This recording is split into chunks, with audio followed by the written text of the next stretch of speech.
I never thought we'd be in danger. That was never a real, conscious thought. After all our adventures to ghost houses, seances, or abandoned asylums, none of us had never actually run into something dangerous. But a couple of years ago, that changed. It was all because of something called the Foursacrowd. Let me explain. In my early 20s, I fell in love with the dark corners of the internet. Video essays discussing various spooky threads and unexplained phenomenon of the rural Midwest. Clips showing seemingly impossible things done to ordinary people by mysterious creatures, some which would be revealed as hoaxes, others that wouldn't. I've always had a particular love for local legends and rumors.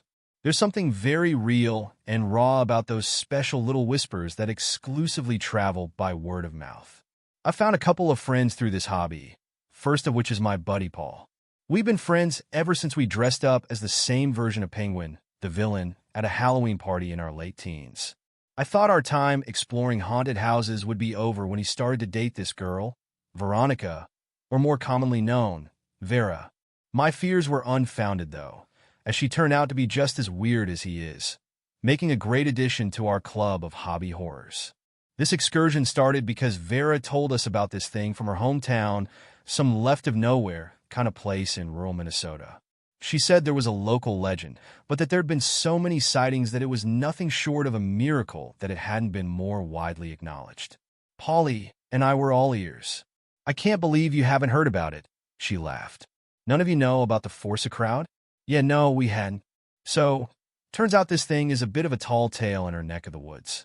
The Foursacrowd had been around for decades, and it was apparently so well known that most locals didn't even find it fascinating anymore.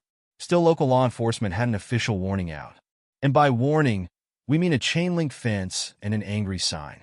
So the year I turned 24, we all packed ourselves into Polly's car and set our sights towards rural Minnesota. If this thing was as prominent as we'd been told, there was no way we were going to miss it. It's not as stupid as it sounds. Polly and I had been on dozens of excursions to places people had sworn were horrifying and actually haunted. But up until that point, we hadn't seen anything but creepy paintings, a couple of weirdly colored sunflowers, and felt a sudden cold chill or two. The idea of something physical and tangible was laughable. Vera called up one of her local friends ahead of our arrival. This guy was sort of a tour guide, specializing in what they call dark tourism. It's a thing, but it's often pretty grim stuff. Still, he seemed capable enough. He had a couple of YouTube videos that we checked out. He used to be easy to find back then. His YouTube channel bordered on about 200K subs. We packed for a sleepover.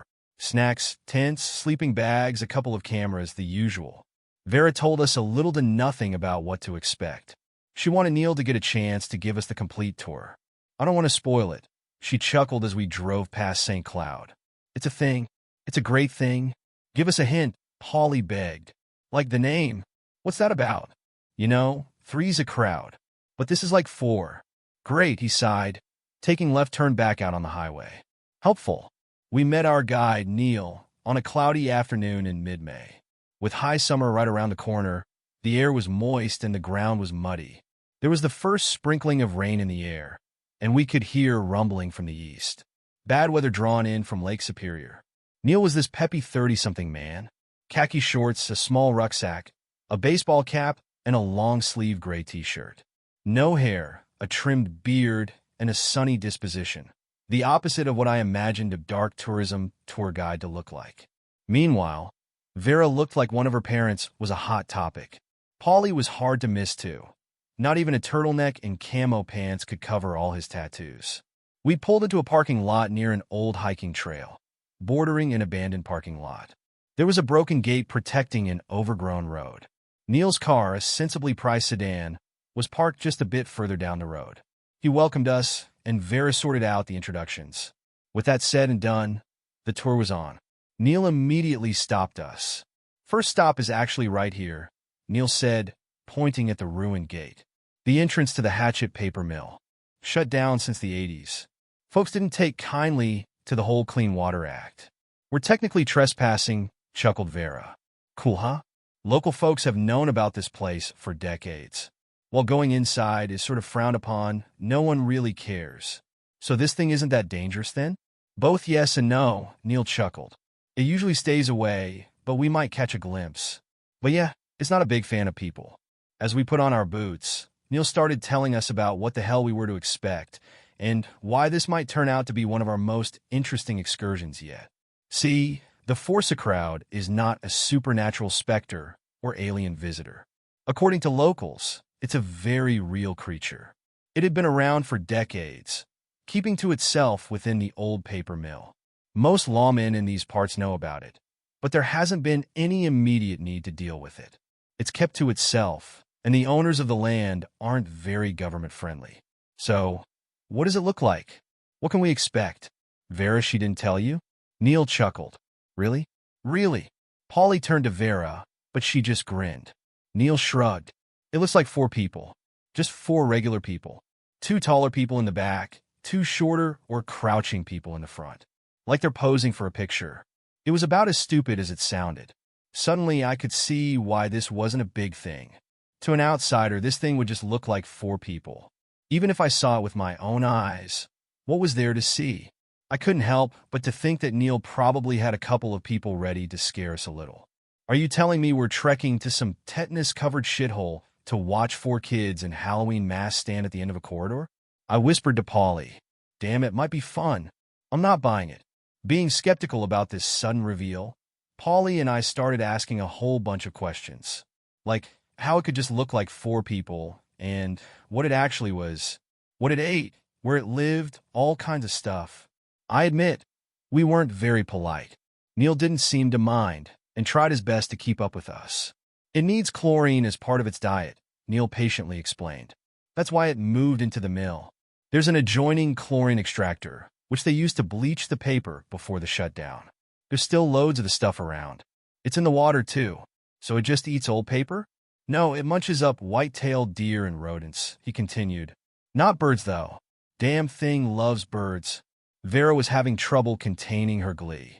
We were giving her the "Are you real?" look, and she couldn't stop grinning. Neil, on the other hand, seemed perfectly happy answering our questions. So how big is it? I asked as we entered a clearing in the forest. It's got to be sizable if it eats deer. Large enough to be mistaken for 4 people. It is a bit of a mimic. Trick people into what? Well, either to look a little closer or scare them off. Depends. And you've seen this? Sure have, Neil nodded. We'll probably see it off in the distance if we're lucky. It moves around a lot. Making our way out of the clearing, we got a clear view of the abandoned paper mill. 6 large buildings and a couple of chemical silos lining a dying river. All of it looked worse for wear. Most of the outside was decorated with elaborate graffiti and rust. There wasn't a single window that hadn't been vandalized. Still, Neil didn't skip a beat. As we made our way closer, he kept telling us interesting factoids. You can kind of notice it by the sound of bird song, he explained. The thing rolls around in sawdust as a sort of dust bath, and it gets a lot of parasites stuck. Birds love it, so they're usually close by, ready to pick up little maggots and parasites. Sort of like a crocodile. I'm hearing bird song right now, Polly laughed. You think that's the forest or the Foursacrowd? Foursacrowd, Neil responded, giving him a cold look. And no, that's just birds. There are usually red ones flocking to it, making a sort of trilling noise. Exciting, sighed Polly. To that, Neil said nothing. We entered the mill through one of the truck entrances, stepping over a collapsed garage door. I could practically taste the mold and residual chemicals, but Neil swore that we'd be fine. It was just moisture, apparently. Vera wasn't convinced, it seemed. We made our way up to the 2nd floor, walking across a rusted-out catwalk with a loose railing. Beams of light made its way through holes in the roof, slowly fading from the overcast.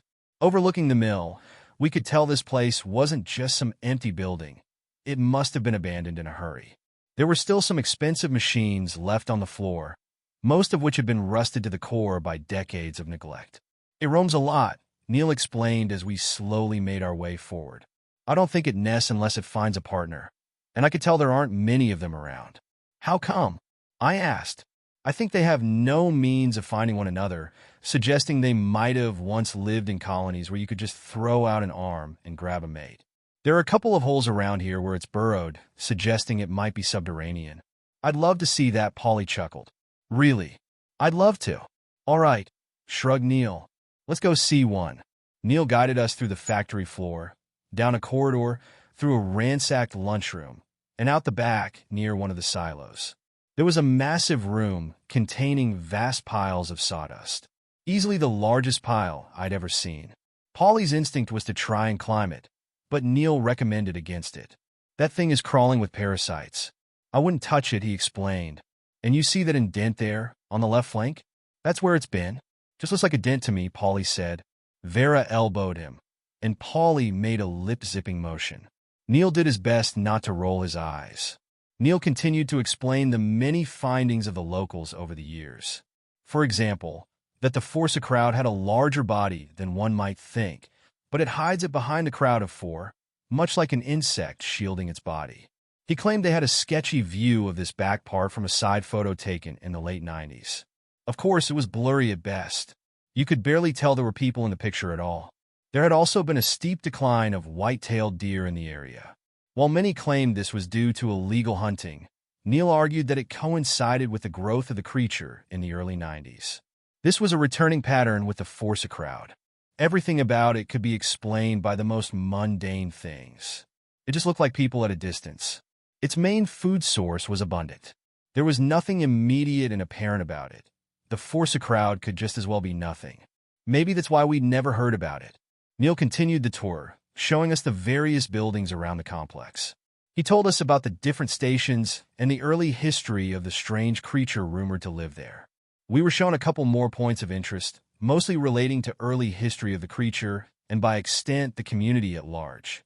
For example, there have been a few people that had gone missing around the mill, but that was attributed to failing safety standards. Again, it was unclear. It could be blamed on a large monstrous beast, but the far more likely cause was just an accident. Occam's razor. As we reached the rear exit, Neil clapped his hands together. This is where I usually spot it, he said. It moves through the old chemical storage, right over there. So, what do we do? I asked. Do we lure it out? I suggest we wait, Neil smiled. Put your feet up, take in the sights. It's a magnificent place, huh? Polly walked over to me, carefully elbowing me for attention. Leaning in, he whispered, the kids he hired to scare us aren't here yet.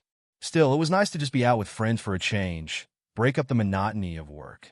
We put up our tents and had a couple of hot dogs. Vera took a nap listening to her favorite podcast. Polly went for a jog on the catwalk, making little dust particles rain on the factory floor. It echoed through the entire building. I got a chance to sit down with Neil for a bit, just the two of us. He seemed like a genuinely nice guy, but I could tell he was putting on a show. Then again, that was sort of his job. Vera had known him since high school, so he'd given her a good price for this. In a quiet moment, I asked him, so what's the deal? Why is this so interesting? You know, it's a funny thing, he smiled. It's right there for all to see. And everything about it just looks like a whole bunch of nothing. Come on, I smiled. I mean, it's a great story. You put a hell of a lot of thought into it, and I appreciate that. Most places just say it's like a ghost or an alien. Look, he nodded, raising his hot dog from the open fire. I'm not lying to you. This thing is real. We just looked at one another for a moment. I could tell there was no hesitation behind those eyes. Either this man was a born liar or a true believer. For the next couple of hours, the sky grew darker. The rain passed us by, but not without scattering a few drops our way. The overcast drowned the rusty walls in black, making the shadows from our campfire long and alien. Spending the night, there was impressive in and of itself. The uneasy sounds of groaning metal, combined with the Minnesota wilds slipping in through the cracks in the building veneer. We set up our tents on the outskirts of the old administration building. No risk of setting fire to anything. We could tell it was frequented by a lot of rebellious teenagers. The graffiti spoke for itself. Neil assured us that the Foursacrowd didn't mind people, and that it would keep its distance. In his experience, it wasn't interested in hunting people. Paulie just rolled his eyes. The charade was going strong. I had a surprisingly restful sleep, nodding off the moment my head hit the pillow. I didn't get to sleep for long, however. A few minutes to midnight, I heard a rustling noise coming from Paulie and Vera's tent. At first, I thought they were just doing what consenting adults might be inclined to do in a secluded tent, but after I heard the tent open, I peeked out. I was a bit embarrassed to see Vera and Polly sneak out with a roll of toilet paper, obviously going off to mind their own business. I lay back down to sleep when, after a couple of minutes, there was a whisper outside my tent. Peeking out again, I could see Vera and Polly, now looking a bit more awake. "No way," Polly smiled. "They're here. You gotta see this." I looked over at Neil's tent. The man was fast asleep. Had he planned this in advance? How did he know we'd be skulking around at night? Grabbing our flashlights, a camera, and putting on some proper boots, the three of us left to get a better look, leaving Neil behind in his tent. "Right around the corner," Vera whispered. "They're just standing there." There was a hole in the wall, leading to the outside. Polly went first, then Vera. The moment I stepped outside, I was hit by an immediate chill. Maybe the storm was turning back. Slowly raising their flashlights eastward, it came into view for the first time. The Foursacrowd, for people standing out in the middle of the night. A man, a woman, and two younger men in their late teens. A family, seemingly, all stood huddled up together, wearing identical white shirts and navy blue pants. They all had the same hair color, just different lengths. The parents stood shoulder to shoulder, while the younger ones stood about a step ahead and with a bit of space between them. I couldn't help but to stare. Vera took a picture with her digital camera, making sure the flash was off. It was eerie. Even Polly could feel it, even if he'd never admit it. "That's bad," he whispered. "Why'd they come so late?" "Maybe he heard us sneak out," Vera whispered back. "Either way, this is insane." I wasn't so sure. The way Neil spoke about it seemed a bit too honest to be so simple. As Polly kept his flashlight fixed on them, they slowly began to move. With arms firmly at their sides, the four of them slowly stepped sideways. It was eerily coordinated, moving in a sort of diagonal tandem, almost like they were gliding. We followed them a bit just to see what they were doing. They were walking backwards towards one of the chemical silos, always keeping their eyes firmly fixed on us. As they got further away, they seemed to speed up. Vera barely got a chance to say "hold on" before they hurried inside the silo, still maintaining that perfect cohesion. As they disappeared, I could even hear Polly sigh with relief. "Freaky," he gasped. That was freaky. Turning back towards our makeshift camp, we rounded the corner, only to suddenly stop. More people. Another group of four, these a lot smaller. Children, maybe 6 or 7 years old. 2 who were a little taller, and 2 who were a little smaller. All with their arms straight, and their feet moving in that same strange diagonal tandem. Before we got a chance to speak, they made a strange whistling noise and disappeared into a crack in the wall. That wasn't part of the plan. I never agreed to have kids roam around a place like this. It was dangerous. Whether this was Neil's idea or someone else's, this was just a bad idea. "We gotta wake him up," I whispered. "Now." Then again, something in the back of my mind was telling me that this was too strange to just be a couple of stray kids. The rational part of me insisted that this was nothing more than a spook or a misunderstanding. But another part of me was starting to wonder what the hell I'd stepped into. Whispering for Neil to wake up, we could hear him murmuring to himself. He looked out of his tent with a wide yawn. "They're here now," Vera said, "but the kids are a little much." Neil just blinked, looking back and forth between us. "What kids?" Vera told him what we'd seen outside. It didn't seem to give Neil any pause until she clarified the group of kids that had hurried inside. Neil just sat there, putting his clothes on with a furrowed brow. If he'd been playing the act of a tour guide up until now, this was the point where something changed. He asked her to clarify several things. Their height, their speed, their reaction, their sounds. Polly didn't seem to know what to think about this, flip-flopping between diehard skepticism and genuine concern. I was somewhere in between. "Well, started Neil. It's been rumored that the Foursacrowd is a sort of arachnid. It might be parthenogenetic." "What kind of what?" "Genetic? Parthenogenesis," he clarified. "Able to effectively breed without a mate." "What would that even mean?" Neil paused for a moment, then sprang into action. "It means we have to leave. It's nesting." As we hurried to bring down our tents and pack up our things, I noticed something overhead. In and out of the holes in the roof, little red birds fluttered about a dozen of them. Thinking back on what Neil had said earlier, I was sure he'd mentioned something about birds. I tapped him on the shoulder, pointing upwards. His face went pale as he held up a finger to his lips. Vera and Polly noticed, and we all fell silent, moving at a snail's pace, as to not make any unnecessary noise.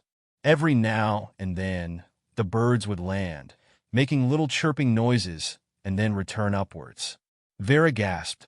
We all stopped to look at her, as she pointed further down the hall. There it was. It slowly sidestepped into view. Only the legs of the 4 people moving, their arms remaining straight. Their heads wobbled a little as it moved, looking more like bobbleheads than people. They still looked like they were floating forward, held up by some unseen force. But most worrying of all, they were coming towards us. Slowly. I didn't know what to do. Part of me wanted to run. Another part wanted to stand there and fully believe that this was somehow still a lie. It had to be. There is no such thing as monsters, I've checked. Over all the years of laughing at the dark, I'd learned that there really was no such thing as monsters. But as these 4 strange people crept closer, I wasn't so sure anymore. And Neil seemed just as, if not more, confused. Nobody moves, he whispered. Let's see what it... Out of little cracks and nooks, I could see more faces. The 4 children, for one, but another set of 4 further down. They didn't look at all like children, more like miniature adults. All moving in that same strange pattern, alternating their steps among each other. These just didn't look finished. Hair growing out of their eyes. One leg too short, another too long. A drooping mouth that wouldn't stop twitching. 2 of them were conjoined at the shoulder, making an awful, gurgling noise. I counted 6 groups in total. And some of those groups, they weren't people. They couldn't be. That's not what people look like. The largest one, as it got closer, was bigger than I'd anticipated. Easily 7 feet tall. Still, they all looked at us with these glassy-eyed nothings. They didn't really have eyes. It was more like white globes with accidental spots. One of the red birds gently landed on the shoulder of the tall creature, gently pecking at its eye. It didn't even flinch. Polly held Vera tight as we all slowly backed off, leaving what little we'd brought behind. The campfire had long since burned out, but the tall one still daintily stepped over the embers. It did so in a strange manner, having one of the front people lift its legs straight out, seemingly levitating in the air. But that's when the illusion broke. As it got closer, it seemed to let go of its mimicry. One of the 2 front people split in half, revealing a set of arachnid legs with the same color as their hair. Impossible tall and thick legs, hiding an all-black creature with dark, beady eyes. They'd been there all along, folding into vertical rows, acting as the back row's shirt buttons. They unfolded like origami, wordlessly tearing themselves apart, breaking whatever image I had of it, revealing a creature stretching out to its full size, easily breaking 9 feet tall with arms in every direction. Every leg was camouflaged as half a person, that when put together would form the illusion of a group of 4. Fake bodies, nothing more than membrane and skin, writhed back and forth lifelessly. Morbid appendages. I barely even heard the others screaming. Polly grabbed Vera, heading for one of the side exits.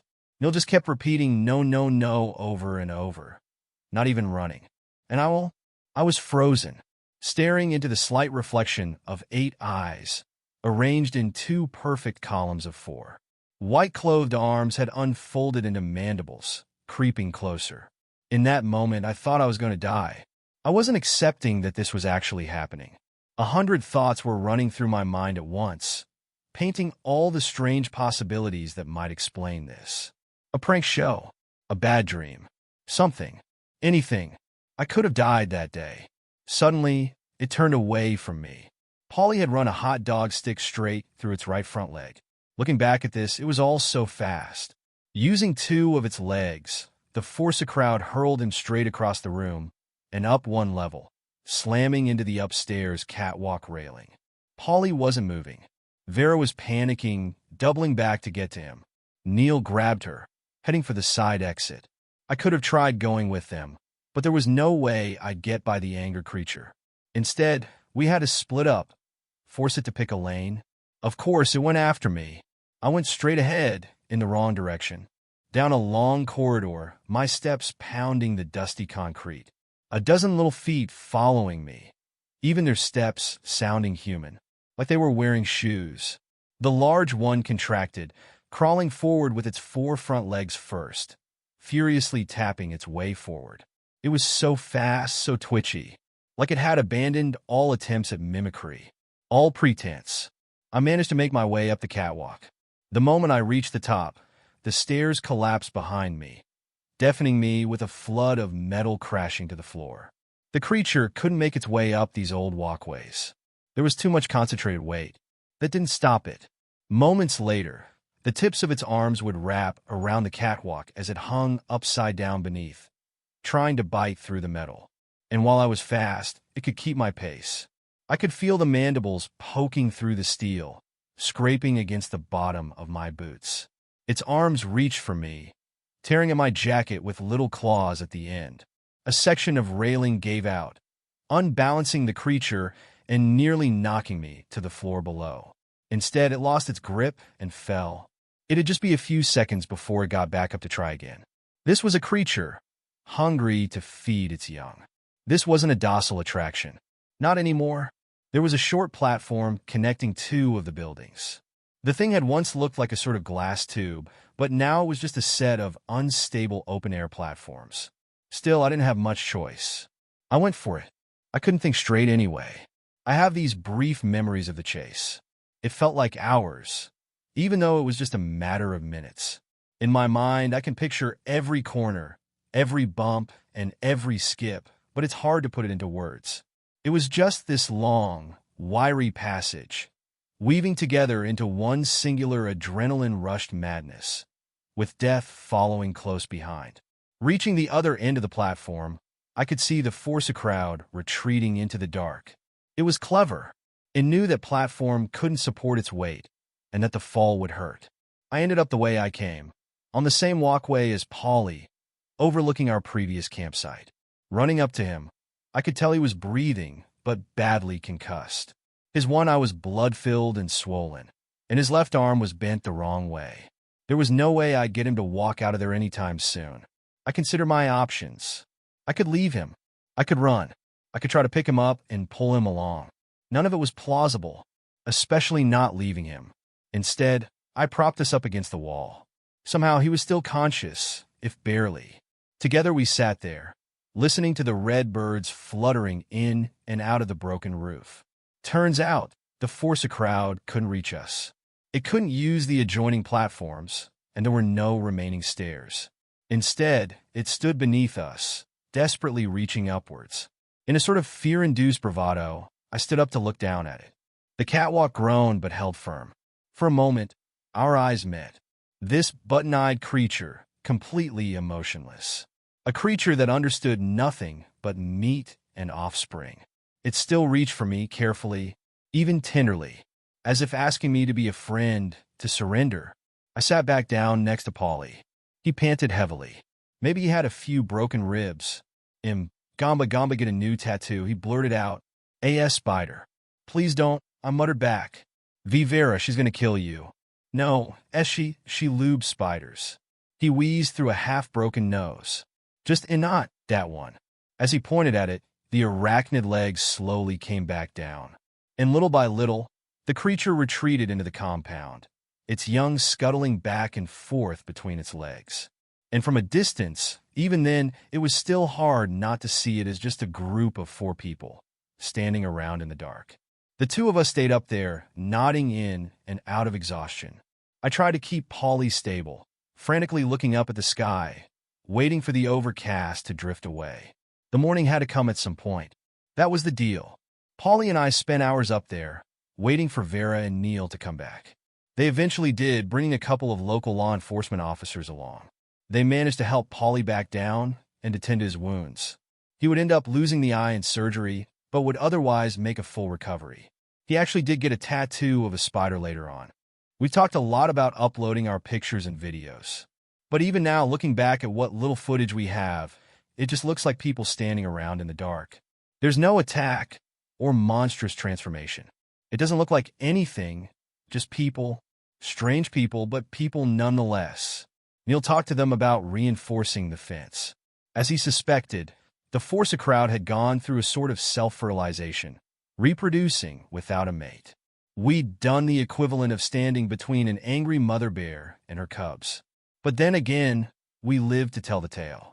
They didn't do much to prevent this happening again. They fixed parts of the fence and put up a new sign. I think the owners also came in to make some kind of statement, but I haven't found anything about it. It's been a few years since then. I've tried my best to find a good time to talk about it, but I just never got it right. It was too important to just blurt out and too difficult to think about.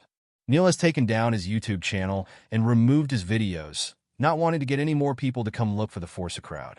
In fact, a lot of it has been scrubbed from the net. Even the Wikipedia page, I think he works with some kind of riverboat rentals out east. But in a couple of months, Vera and Polly are getting married. I think it's time we all put this behind us and look to the future. As best man, that's all I can do, really. Because even if there are monsters waiting outside, we can choose where we spend our nights. I choose to spend it here, far away, where the fire burns bright. Far from the Foursacrowd.